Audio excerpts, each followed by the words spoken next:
Tuhan firman-Mu ajaib, kekal meski gunung menghilang. Tiada huruf yang gagal, tak terpatahkan siasat. Hidup seperti-Mu ya Allah, lebih dari emas. Aku bersaksi kitab-Mu, kitab yang suci. Mendengarkan firman-Mu, hibur hati yang luka. Terangilah langkahku kemanapun ku pergi. Biarkanlah firman-Mu berkuasa atasku. Ubahkanku, bebaskanku, ku mau menyenangkan-Mu. Tuhan firman-Mu ajaib, kekal meski gunung menghilang. Ubah dan bebaskan aku, mau menyenangkan-Mu. Shalom para pemirsa terkasih, selamat datang dimanapun Anda berada dalam episode baru acara studi Alkitab harian Semua Kitab Suci. Studi kita telah sampai pada kitab Kejadian pasalnya yang kedua, dimulai dari ayat ke-15. Jika Anda ingin menonton episode sebelumnya, Anda dapat mengunjungi web kami semuakitabsuci.com. Izinkan saya menyambut tamu saya di studio, hamba Tuhan yang saya hormati, Saudara Yosef Riyad. Selamat datang, Saudara Selamat Yosef. datang, Saudara Riyad. Saya juga menyambut hadirin di studio. Selamat datang. Saudara Yosef, pada bagian kedua untuk pasal ini, apa topik utamanya? Kita mulai dari ayat 15 sampai selesai. Topik yang sangat bagus. Allah memenuhi Adam dengan hasrat terhadap perempuan itu dan kemudian menjadikan seorang perempuan baginya. Saya rasa meskipun itu menunjukkan keagungan dari Sang Pencipta, pencipta yang lembut dan juga murah hati, tapi saya melihatnya lebih dari itu. Saya melihat di dalamnya terdapat rahasia yang telah berabad-abad tersembunyi dalam Allah. Tidak ada yang bisa membayangkan bahwa anak Allah mencari mempelai dari manusia hina dan dari debu dan tanah. Sebenarnya itulah yang terjadi dan itulah yang disampaikan dalam Perjanjian Baru dengan utuh dan jelas. Tapi di sini kita hanya menemukan permulaan. Di sini ada penolakan. Sepertinya Anda sedang berbicara tentang sebuah gambaran simbolik di mana Hawa sebagai gereja dan Adam sebagai Kristus. Ya, Tapi saya tidak ini- bisa luput dari Tapi itu. ini tidak bertentangan dengan apa yang disampaikan sebelumnya, Ya. bahwa gereja tidak ada dalam perjanjian lama, Tentu dalam saja. nubuatan perjanjian lama, tapi kita bisa melihat bayangannya Benar. pada beberapa karakter dalam Benar. perjanjian lama. Baik, saya akan baca beberapa Silakan. ayatnya mulai dari ayat 15. Tuhan Allah mengambil manusia itu dan menempatkannya dalam Taman Eden untuk mengusahakan dan memelihara taman itu. Lalu Tuhan Allah memberi perintah ini kepada manusia. Semua pohon dalam taman ini boleh kau makan buahnya dengan bebas. Tapi pohon pengetahuan tentang yang baik dan jahat itu jangan kau makan buahnya. Sebab pada hari engkau memakannya, pastilah engkau mati.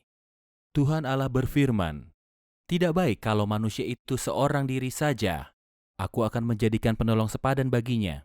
Lalu Tuhan Allah membentuk dari tanah segala binatang hutan dan segala burung di udara. Dibawanyalah semuanya kepada manusia itu untuk melihat bagaimana ia menamainya. Dan seperti nama yang diberikan manusia itu, demikianlah nanti nama makhluk itu. Manusia itu memberi nama kepada segala ternak, kepada burung-burung di udara, dan kepada segala binatang hutan. Tetapi baginya sendiri ia tidak menjumpai penolong yang sepadan.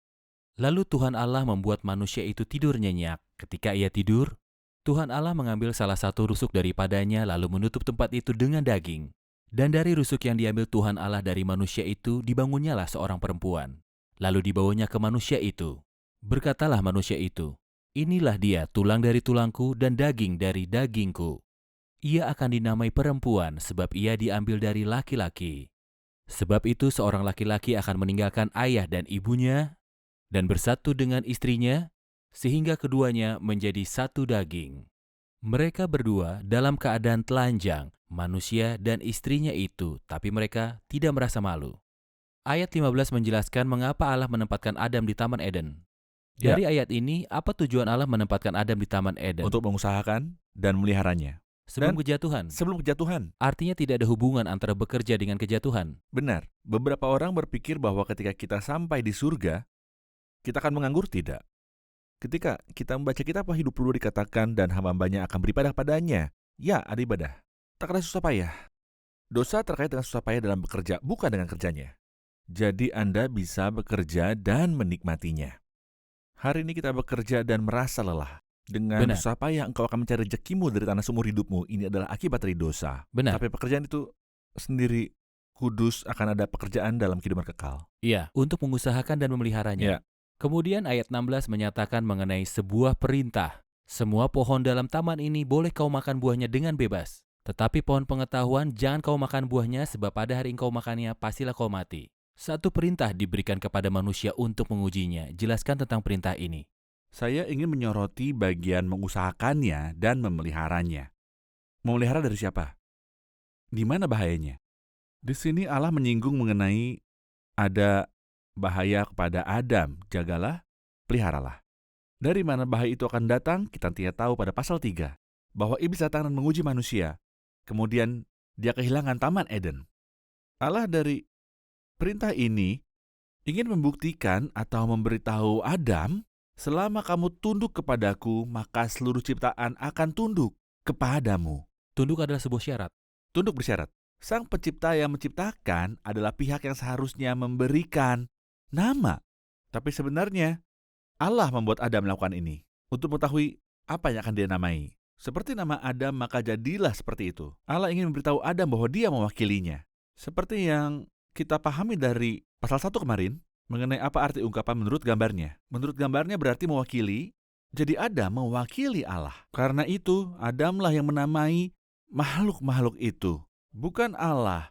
Dia melakukannya atas nama Allah selama dia tunduk kepada Allah. Karena dia memberontak, maka seluruh ciptaan memberontak melawan Adam. Jadi yang memberi nama adalah orang yang memiliki otoritas atas Betul. nama yang diberikan. Baik. Jadi Allah memberi Adam otoritas untuk Baik. menamai makhluk-makhluk hidup ini. Oke. Dalam perintah yang bersyarat ini, Allah memberitahu akibatnya, sebab pada hari engkau memakannya, pastilah engkau mati.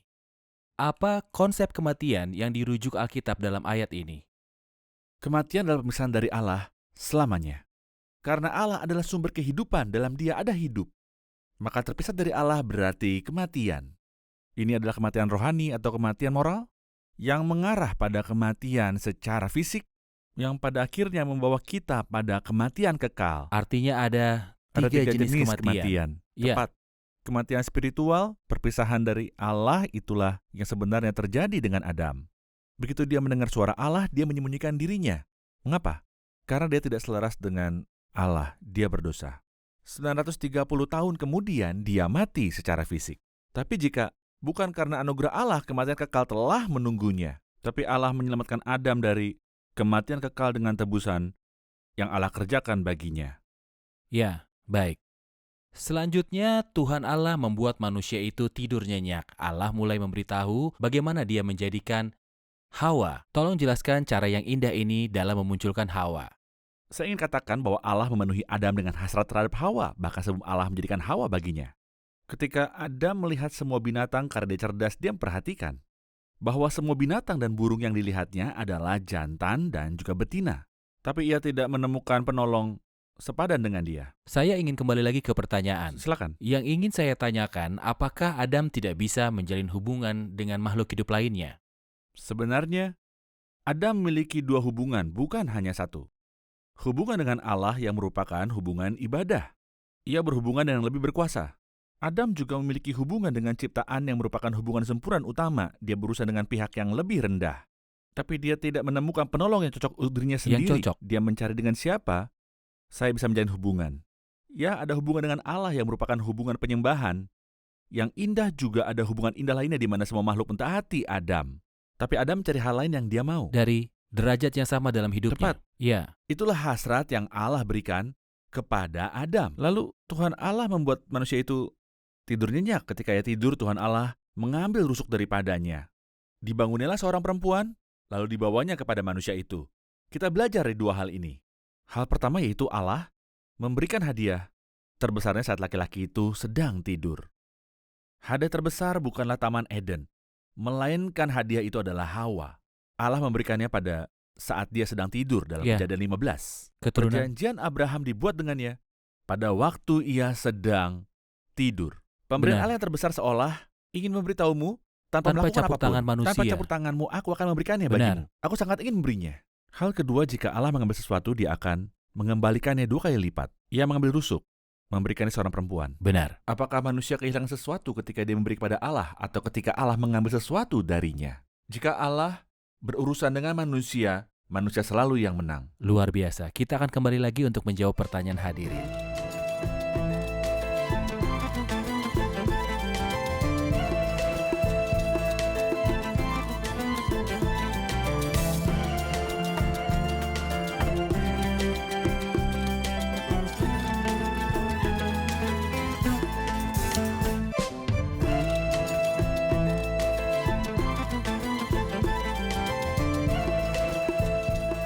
Saya punya pertanyaan, mengapa Allah meletakkan pohon pengetahuan yang baik dan jahat di taman itu? Allah tentu saja sudah tahu sebelumnya kalau Adam akan memakannya, akan tertipu dan terjatuh dalam dosa. Pertanyaan lain, mengapa disebut pengetahuan yang baik dan yang jahat? Apa Allah tidak ingin Adam tahu yang baik dan yang jahat? Itukah sebabnya Allah melarangnya makan dari pohon ini? Mengapa Allah mengizinkan pohon ini berada di taman jika Allah sudah tahu bahwa manusia akan jatuh dan memakannya? Allah ingin menguji manusia. Disampaikan sebelumnya bahwa selama Adam tunduk kepada Allah, maka segala ciptaan akan tunduk kepada Adam. Jadi bagaimana cara menguji ketundukan dan perintah ini jika tidak ada ujian? Benar. Jadi Allah harus meletakkan perintah sebagai ujian untuk menguji apakah Adam akan taat atau tidak. Sayangnya Adam tidak mentaati Allahnya. Iya. Katakanlah saya seorang pilot dan tidak ada yang bisa bersaing dengan saya. Benar sekali. Silakan kemudikan. Silakan terbangkan. kemudikan. Kemana kamu akan menerbangkannya? Sekarang terkait pertanyaan kedua dari Carol. Ketika Allah berkata bahwa pohon ini adalah pohon pengetahuan, tidakkah Allah ingin Anda mengetahuinya? Allah melarangnya karena Allah tidak ingin dia mengetahui yang baik dan yang jahat. Sebelum adanya pengetahuan tentang yang baik dan yang jahat, manusia tak mengetahui mana yang baik dan yang jahat, atau masih dalam kondisi tidak memiliki kesalahan. Yang pada akhir pasal ini menjelaskan mereka keduanya telanjang, manusia dan istrinya, tapi mereka tidak merasa bersalah, tidak merasa malu seperti anak-anak. Gambaran terdekat untuk taman adalah seperti waktu masih anak-anak. Pada waktu kamu makannya, matamu akan terbuka tahu tentang yang baik dan yang jahat. Saya menyesal mengatakan apa yang terjadi 4.000 tahun yang lalu hingga hari ini adalah manusia tahu mana yang baik tapi dia tidak bisa melakukannya. Tahu mana yang jahat tapi tidak bisa menjauh darinya. Ia seperti orang yang kecanduan yang merasa kasihan pada diri sendiri, ia bisa merasakan kematian semakin dekat. Tapi tak bisa apa-apa. Benar. Saya tak berdaya. Iya. Dia tahu mana yang baik Benar. dan mana yang jahat. Untuk kita yang hidup pada zaman ini, Allah menyatakan dalam surat Efesus pasalnya yang keempat, manusia baru diciptakan menurut rupa Allah, bukan dalam keadaan tidak berdosa, tapi dalam kebenaran. Sesungguhnya. Benar. Kebenaran dan kekudusan yang sesungguhnya. Sekarang manusia tahu mana yang baik dan jahat, maksud saya orang beriman. Mereka memiliki kemampuan dengan kekuatan Allah untuk melakukan kebaikan dan tidak melakukan kejahatan. Benar. Mari kembali sekali lagi ke momen yang indah ini. Anda menyampaikan penjelasan yang bagus. Ketika Adam tertidur lelap, Ya. Allah mengambil tulang rusuknya dan menjadikannya seorang perempuan. Baik. Anda mengambil ini sebagai tanda Allah membawa gereja kepada Kristus. Kami Ya. akan menjelaskannya lagi. Ya. Tapi saya ingin kembali ke pertanyaan. Allah bermaksud memenuhi bumi. Baik. Dia bisa mengambil 1, 2, atau 3 tulang rusuk dan membuatkan Adam 1, 2, dan 3 Hawa. Karena Allah ingin memenuhi bumi. Mengapa Allah hanya mengambil 1 tulang rusuk saja? Pertanyaan ini biasanya muncul di Kitab Malaki pasal yang kedua. Bukankah Allah yang Esa menjadikan mereka daging dan roh? Apa yang dikehendaki kesatuan itu? Keturunan ilahi. Ini adalah ayat yang agak sulit jika Allah menyetujui poligami. Pertanyaannya, apakah Allah menunggu Lamek di pasal 4 untuk membuat konsep ini? Jika Allah ingin konsep ini menjadi aturan, dia akan memberikan Adam 10 perempuan atau bahkan 100 perempuan. Salomo menikahi 1000 perempuan, tapi bisakah Adam menikahi 1000 atau lebih? Karena Adam memiliki kesehatan dan kekuatan yang sempurna. Tapi mengapa Allah hanya menciptakan 1 perempuan? Karena Allah yang menjadikan 1 perempuan untuk Adam memiliki tujuan. Dan tujuannya adalah 1 perempuan untuk 1 laki-laki. Ketika mereka bertanya Kristus, dia menyebutkan mengenai permulaan. Dari awal tidak begitu, tapi yang ada hanya seorang laki-laki dan perempuan yang diciptakan. Keduanya akan jadi 1 daging, tidak dikatakan 3 atau 4 atau 5. Ia tidak mengatakan hal seperti itu.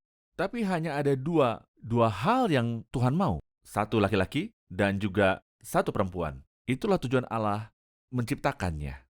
Secara fisik kita tahu bahwa dalam keadaan normal, seorang laki-laki mempunyai kepala dan badan. Ya. Cacat lahir apapun membawa lebih banyak. Ya. Baik di dalam organ atau di Ya. ekstremitas tubuh, Benar, semuanya adalah cacat lahir. Benar. Jadi pernikahan adalah tentang satu laki-laki dan satu perempuan. Ini adalah gambaran ideal Allah.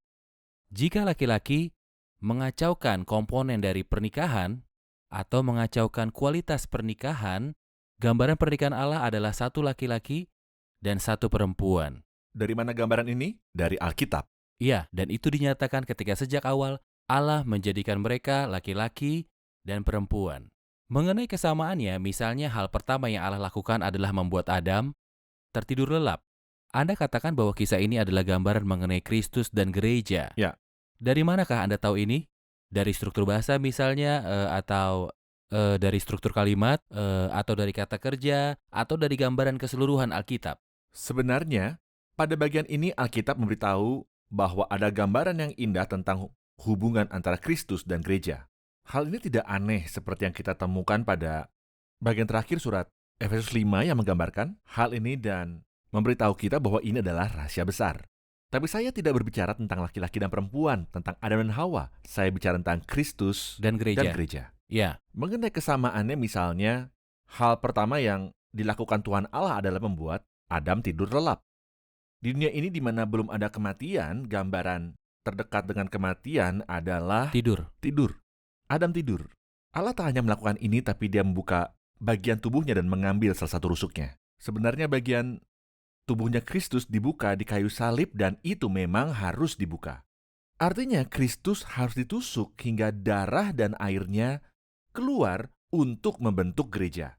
Dari rusuk yang diambil Tuhan Allah dari manusia itu dibangunlah seorang perempuan dan Kristus berkata, di atas batu karang ini aku akan mendirikan jemaatku.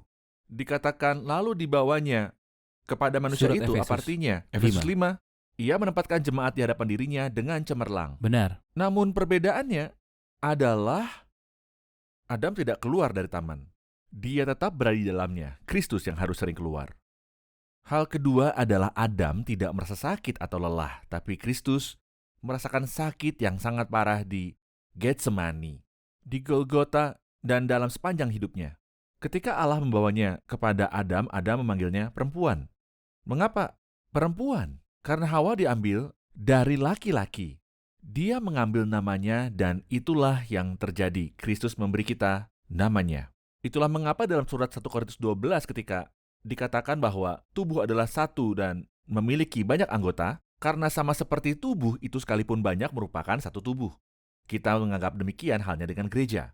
Surat 1 Korintus 12 memberitahu kita demikian pula Kristus. Seolah-olah Kristus mulai berbicara tentang struktur kepala dan tubuh yang baru ini. Keduanya disebut Kristus. Ketika sampai di kitab Kejadian 5, dikatakan laki-laki dan perempuan diciptakannya mereka dan memberikan nama manusia kepada mereka. Bukan laki-laki dan perempuan. Jadi kita mengambil nama Kristus, lalu nama ini menjadi milik kita. Iya, dikatakan ia akan dinamai perempuan sebab ia diambil dari laki-laki. Perempuan dari laki-laki disebut Benar. dengan nama yang sama. Tepat. Tidak hanya nama yang sama, tapi juga derajat martabat dari Adam sama Sama. dengan derajat dan martabat Hawa. Ceritakan juga tentang derajat dan martabat antara gereja dan juga Kristus. Ya, mengenai kebangkitannya, dari kematian Yesus berkata, sesungguhnya jika biji gandum tidak jatuh ke dalam tanah dan mati, ia tetap satu biji saja, tapi jika mati, ia akan menghasilkan Di mana banyak buah. masing-masing biji menurut jenisnya. Tepat. Juga dalam surat Efesus 5 dinyatakan karena kita adalah anggota tubuhnya. Bukankah itu persis seperti yang dikatakan oleh Adam? Benar. Dia akan disebut perempuan. Inilah dia tulang dari tulangku dan daging dari dagingku. Bagaimana dia tahu? Dia cerdas. Begitulah cara Allah menciptakannya. Bahkan Adam sedang tidur ketika Allah mengambil salah satu rusuknya dan membentuknya. Tapi Adam mengerti. Dia sangat cerdas, bukan? Kristus puji Tuhan yang juga seolah-olah menyatakan kalau jemaat adalah tulang dari tulangku dan daging dari dagingku karena kita adalah anggota tubuhnya. Ketika Adam menggambarkan Hawa dan menyatakan tulang dari tulangku dan daging dari dagingku, ini bukan merujuk pada fase evolusi atau sejenisnya ketika manusia dianggap masih terbungkus oleh bulu. Ada anggapan bahwa binatang telah berevolusi hingga menjadi manusia purba atau Homo sapiens, namun Tidak ada fase terkait kulit luarnya mereka, Ya. tapi digambarkan mereka berbulu. Tapi pada bagian ini Adam menggambarkan daging dan tulang Tanpa sebagai bulu. gambaran manusia Ya. seutuhnya. Oke. Ya, Ya. kita akan kembali lagi untuk menjawab pertanyaan hadirin.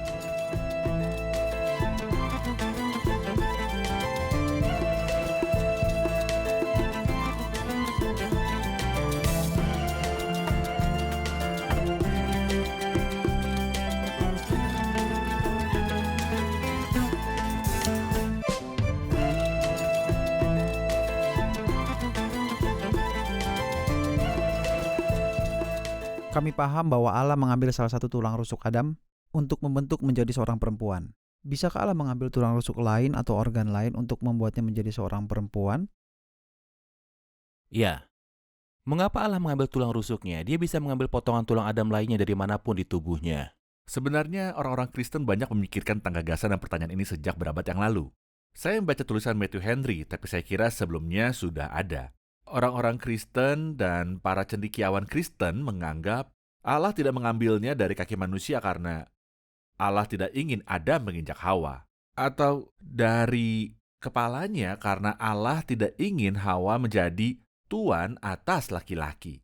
Tapi dari sisinya, sehingga Hawa akan dekat selalu dengan hatinya Adam. Juga di bawah lengannya Adam supaya Hawa dilindungi. Itulah tujuan Allah tentang pernikahan. Gambaran indah yang kita lihat bagi Kristus dan gereja. Allah memerintahkan, hai suami kasihlah istrimu. Jadi Allah menjadikan perempuan dari tulang rusuk di samping hatinya supaya Adam mencintainya. Dijadikan di bawah lengan supaya Adam dapat melindunginya. Dalam ayat 24, sebab itu seorang laki-laki akan meninggalkan ayahnya dan ibunya dan bersatu dengan istrinya, sehingga keduanya menjadi satu daging. Saya ingin meletakkan beberapa prinsip dalam pernikahan. Apakah perintah agar manusia meninggalkan ayah dan ibunya dianggap sebagai kekejaman dari Alkitab, ataukah ada arti yang lain? Saya melihat ada banyak gagasan pada ayat ini. Pertama, orang tersebut haruslah seorang laki-laki. Ia meninggalkan ayah dan ibunya, berarti dia tidak akan bergantung pada mereka lagi. Jika orang tersebut bukan laki-laki yang dimaksud bagian ini, dia tidak seharusnya menikah. Seorang laki-laki berarti Sanggup telah mandiri. sanggup mandiri untuk hidup Ya. sendiri, perasaan dan emosinya Tepat. dewasa, laki-laki dewasa yang tidak Oke. kekanak-kanakan atau tidak bisa Ya. dewasa. Jadi dia harus menjadi seorang laki-laki dulu. Kedua, ketika dikatakan sebab itu seorang laki-laki akan meninggalkan ayahnya dan ibunya dan bersatu dengan istrinya sehingga keduanya menjadi satu daging. Bukan berarti berlaku kejam terhadap orang tua atau lepas tanggung jawab terhadap mereka.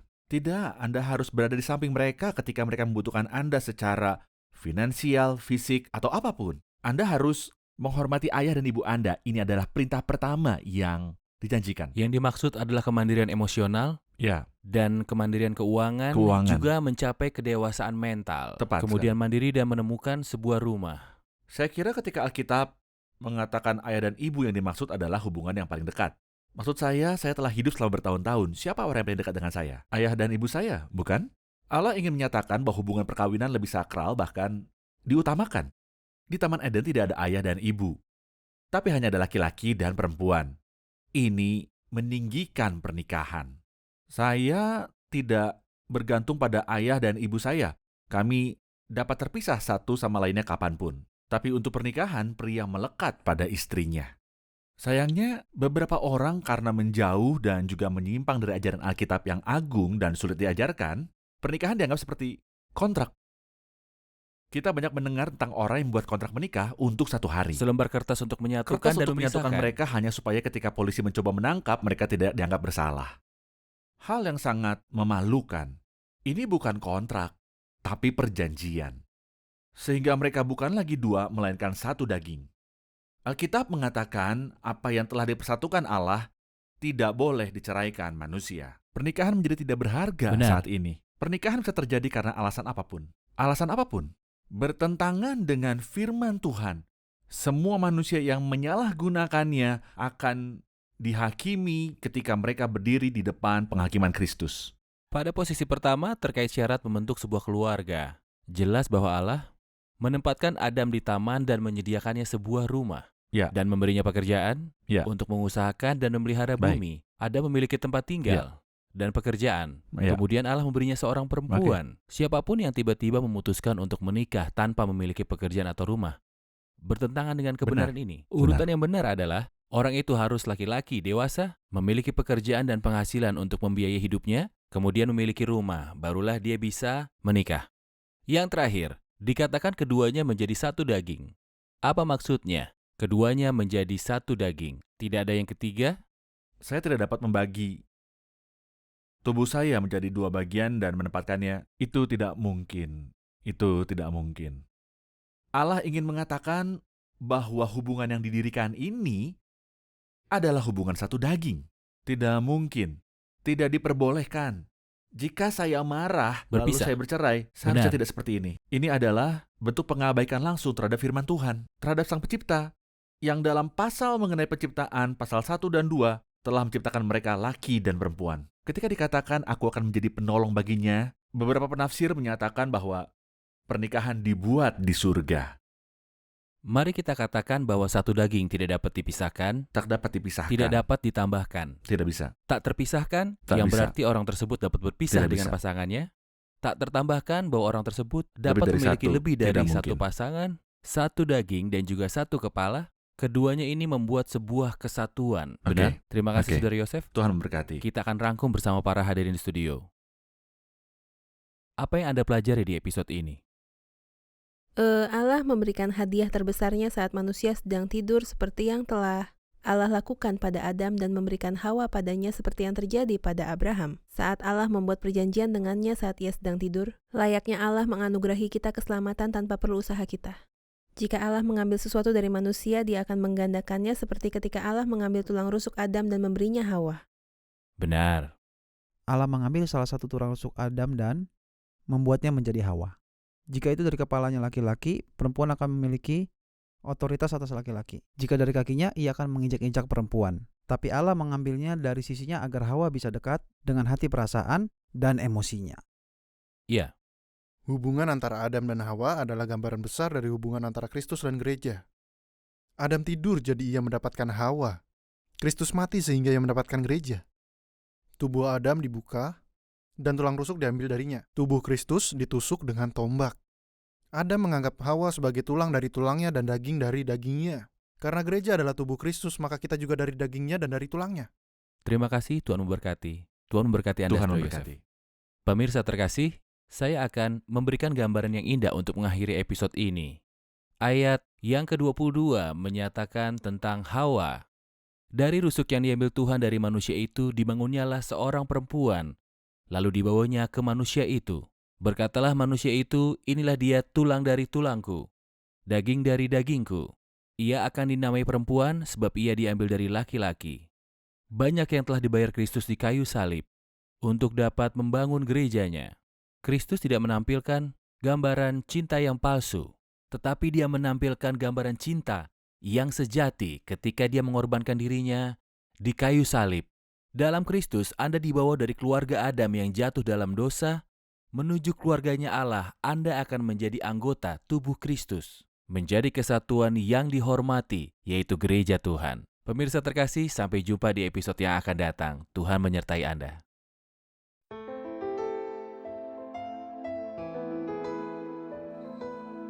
Tuhan firman-Mu ajaib, kekal meski gunung menghilang. Tiada huruf yang gagal, tak terpatahkan siasat.